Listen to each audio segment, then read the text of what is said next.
હાશ પપ્પાજી, તમે તો આખું ઘર ગંદુ કરી નાખ્યું. હમણાં જ તો રાધાએ પોતું માર્યું હતું અને તમે ચપ્પલના નિશાન છોડી દીધા. તમને થોડી તો અક્કલ હોવી જોઈએ ને. તમે કંઈ નાનું બાળક તો નથી ને? વહુ રિયાના મોઢામાંથી શબ્દો સાંભળતા જ અનિલજી સ્તબ્ધ થઈ ગયા. કેવી રીતે એક સમયે પોલીસની નોકરીમાં તેના એક અવાજથી મોટા ગુનેગારો હચમચી જતા, અને આજે તેની વહુ પાસેથી આટલું સાંભળવું પડી રહ્યું છે. પછી પત્નીએ તેને સોફા પર બેસાડીને કહ્યું, કાંઈ વાંધો નહીં, વહુની વાતનું શું ખોટું લગાડવું, બસ જીભ થોડીક તેજ છે, બાકી એના મનમાં એવું કાંઈ જ નથી. અનિલજીએ તેની પત્નીની આંખોમાં જોયું, જાણે કે શંકાની નજરે કંઈ પૂછી રહ્યા હોય. ખરેખર ઓઠ પર ફીકી સ્માઇલ, પણ આંખ નરમ. સોફા પર બેઠા બેઠા વિચારી જ રહ્યા હતા કે કેટલા લાડ પ્યારથી બનાવ્યું હતું આ ઘર. એક ઈંટ પોતાના હિસાબે રખાવી હતી, એવું વિચારીને કે રિટાયરમેન્ટ પછી બંને પતિ પત્ની ખૂબ સુખ સુવિધાથી સમય કાઢીશું. પરંતુ આજે તમામ સુખ સુવિધા બસ એક 12x12 રૂમમાં સીમિત થઈને બેઠી હતી. રૂમમાંથી બહાર નીકળો તો કેટલું સાંભળવું પડે વહુનું. હોલની અંદર એક ફાયર પીટ મુકાવેલું. વિચારેલું કે ઠંડીના દિવસોમાં ફાયર પીટમાં મસ્ત શીંગ શેકીને ખાઈશું, પણ હિંમત કોઈની કે વહુના રહેતા કોઈ ફાયર પીટ સળગાવે. વહુ કહેતી કે રાખના કણ પૂરા ઘરમાં ફેલાઈ જતા અને ચીમની કાળી પડી જતી. વહુને જોઈતી હતી રંગ કરેલી નવી ચીમની. આ બધું વિચારી જ રહ્યા હતા કે એટલામાં જ તેની પત્ની હાથમાં કોફીનો કપ લઈને તેમની પાસે આવીને બેઠા. તેના પતિને સારી રીતે ઓળખતી હતી, જાણતી હતી કે તે ગુસ્સામાં છે, પરંતુ એ પણ જાણતી હતી કે તેના હાથની કોફી પીવાથી તેનો ગુસ્સો શાંત થઈ જશે.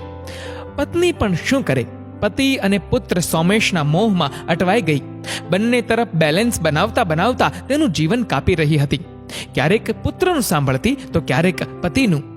એક દિવસ મોર્નિંગ વોકથી પરત ફર્યા પછી બંને પતિ પત્ની લોનમાં બેઠા હતા. નોકર ચા મૂકીને ગયો. 2ના બદલે 3 ચાના કપ. અનિલજીને થોડું અટપટું લાગ્યું, કારણ કે પતિ પત્ની સિવાય ફક્ત સોમેશ જ ચા પીતો હતો, અને તે તો તેની સાથે ક્યારેય ચા પીતો જ ન હતો. તેઓની સાથે બેસવાનું તો એણે ક્યારનું છોડી દીધું હતું. તો આજે એટલામાં સોમેશ ત્યાં આવી બેઠો, સાથે ચા પીવા લાગ્યો. પણ અજીબ મૌન. આ એ જ સોમેશ છે જે નાનો હતો ત્યારે એની વાતો પૂરી જ ના થતી. અનિલજી ગમે તેટલા થાક્યા હોય, પણ સોમેશ સાથે થોડો સમય રમે નહીં ત્યાં સુધી ચેન ના પડતું. તેની વાતો ત્યાં સુધી પૂરી ના થતી જ્યાં સુધી તે બોલતા થાકીને સૂઈ ન જતો. પિતા અને પુત્રની વચ્ચે આજે વિચિત્ર ચુપ્પીએ પોતાની જગ્યા બનાવી લીધી હતી. પત્નીએ મૌન તોડ્યું. સોમેશ, આવતા મહિને રિયાના ભાઈની દીકરીના લગ્ન છે ને? હા માં, હું તેના વિશે જ વાત કરવા આવ્યો છું. છોકરાવાળા આ શહેરના છે અને તેઓ અહીં જ લગ્ન કરવા માંગે છે. તો રિયાના પરિવારજનોને હું આ ઘર લગ્ન માટે આપવા માંગુ છું. તેથી હું ચાહું છું કે જ્યાં સુધી ઘરમાં ભીડ રહે ત્યાં સુધી તમે દીદીની પાસે ચાલ્યા જાઓ. દીદી આ શહેરમાં જ છે, એટલે તમને કોઈ મુશ્કેલી નહીં થાય, અને તમારી રૂમ એ લોકો માટે ઉપયોગી થશે. આ સાંભળીને અનિલજી ગુસ્સાથી લાલ થઈ ગયા. છતાં પણ તેણે પોતાનો અવાજ રોકીને કહ્યું, વહુના પરિવારને ભાડેથી બીજું મકાન અપાવી દે. 10-15 દિવસ માટે અમે શું કામ શિફ્ટ થઈએ? પપ્પા, તમે પણ કમાલ કરો છો. રિયાના ઘરવાળા છે, આપણું આટલું મોટું ઘર હોવા છતાં એના માટે બીજું ઘર જોવું? અને હવે રિયાએ પણ તેમને કહી દીધું છે, એટલે હવે તમે લોકો તમારું જોઈ લો, તેઓ તો અહીં જ આવશે. આ કહ્યા પછી સોમેશ એકદમ અંદર ચાલ્યો ગયો. વહુ રિયાનો અવાજ પણ અંદરથી આવવા લાગ્યો. એવું લાગી રહ્યું હતું કે તે બધું સાંભળી રહી છે, અને કદાચ તેને અનિલજીની વાત ગમી ન હતી. આજે પહેલી વાર અનિલજીની પત્નીની આંખોમાંથી આંસુઓ વહી રહ્યા હતા, અને અનિલજીએ તેને પોતાનો ખભો આપ્યો, જાણે કહી રહ્યા હોય કે હજી હું છું, હું બધું ઠીક કરી દઈશ. બીજા દિવસે સાંજે અનિલજી વોકિંગ કરીને ઘરે આવ્યા. પત્નીએ કહ્યું, સોમેશ વહુ અને બાળકો સાથે વેકેશન વિતાવવા સાસરિયામાં ગયો છે. અનિલજી મૂરખ હસવા લાગ્યા અને કહ્યું, જોયું ગાંડી, આ એ જ બાળકો છે જેના માટે તું મારી સાથે લડતી હતી, જેના માટે આપણે કેટલીય રાતો જાગીને વિતાવી હતી. આજે તેઓ આપણને આપણા જ ઘરમાંથી જવાનું કહી રહ્યા છે. કાંઈ વાંધો નહીં, હું પણ તેનો બાપ છું, એમ કહીને અંદર ચાલ્યા ગયા. એક અઠવાડિયા પછી જ્યારે સોમેશ પરિવાર સાથે પાછો ફર્યો ત્યારે દરવાજા પર તાળું હતું. ચોકીદાર તેને જોતા જ તેની પાસે ગયો. એક ચાવી અને એક ચિઠ્ઠી સોમેશના હાથમાં આપી. સોમેશે પત્ર ખોલ્યો અને વાંચવા લાગ્યો.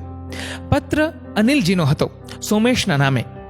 સોમેશ, હું અને તારી માં રામેશ્વર જઈ રહ્યા છીએ અને 1 મહિના પછી પરત ફરીશું. આ ચાવી જે તારા હાથમાં છે તે આ ઘરની ચાવી નથી, તે બીજા ફ્લેટની ચાવી છે જેમાં તમારા બધાનો સામાન રાખવામાં આવ્યો છે. મેં તે ફ્લેટ ઘણા સમય પહેલા ખરીદ્યો હતો. તને કહ્યું ન હતું, પોર્શ ઇલાકામાં છે, તમારા લોકો માટે સારો છે અને સારો ન લાગે તો તારા પ્રમાણે ઘર લઈ લેજે. આ ઘર મારું અને તારી મમ્મીનું છે અને અમારું જ રહેશે. આમાંથી કોઈ અમને કાઢી નહીં શકે. અત્યાર સુધી હું બધું સહન કરતો હતો કારણ કે તારી મમ્મી ખુશ રહેતી, પરંતુ હવે તારી વાતોથી એની આંખોમાં આંસુ આવી જાય છે અને એ હું સહન નહીં કરી શકું. આ અમારા સપનાનું ઘર છે જેમાં અમે અમારા બાળકો અને પૌત્રો સાથે રહેવા માંગતા હતા, પરંતુ કદાચ ભગવાનને આ મંજૂર નહીં હોય અને તમને લોકોને અમારો સાથ પસંદ ન હતો. એટલે આ ફ્લેટ તને આપું છું, જે મારા અને તારી મમ્મી તરફથી તમારા માટે આશીર્વાદરૂપ છે.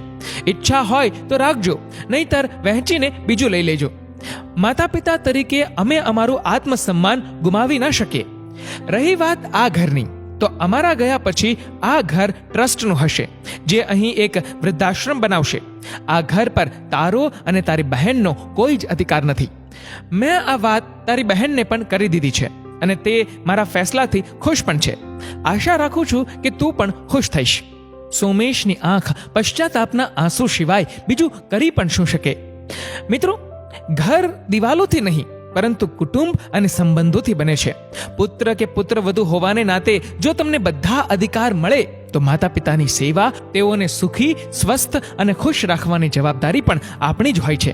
મિત્રો, તમારું આ વિડીયો વિશે શું કહેવું છે નીચે કમેન્ટ કરીને જરૂરથી જણાવજો. અને મિત્રો, જો આ વિડીયો ગમ્યો હોય તો વિડીયોને લાઈક કરજો, વધુમાં વધુ લોકો સાથે શેર કરજો અને આવા જ બીજા પ્રેરણાદાયી વિડીયોઝ જોવા માટે સબસ્ક્રાઇબ કરો અમારી ધ ગુજ્જુ મોટિવેશન નામની યુટ્યુબ ચેનલને અને ફેસબુક પર ફોલો કરો અમારા the Gujju and Hindi motivation નામના પેજને.